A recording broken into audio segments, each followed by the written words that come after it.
So society has changed, and the culture of what a woman's expectations are for her life have changed. If you look back at my grandmother, for example, my grandmother had her 3 children by the time she was 30. And she was married as a younger woman, and she focused on having her family, and that was the way that families were built back in the 1930s, 1940s. And that's changed. Now women expect and are looking forward to going to college, getting an education, starting a career, putting off childbearing, and now they're looking at beginning their family when they're in their middle to late 30s.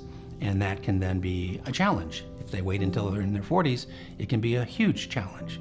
And so freezing eggs is going to provide them some peace of mind that they have these eggs available to them. They may not ever need them, but they have them available to them if they do struggle with their fertility when they are ready to begin their family. I really believe that egg freezing is going to become a widely accepted part of a woman's life journey.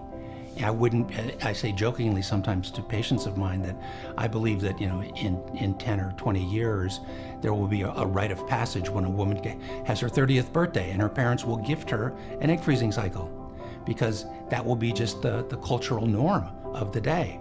I think that when women are getting through their professional lives, they're not thinking about their family, and they are under the assumption that when the time comes, they'll be able to conceive relatively easily.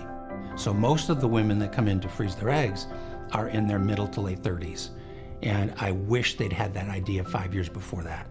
Because if they came in when they were in their early 30s or even late 20s, the chances of those eggs really working to provide them with the family that they want is much, much better.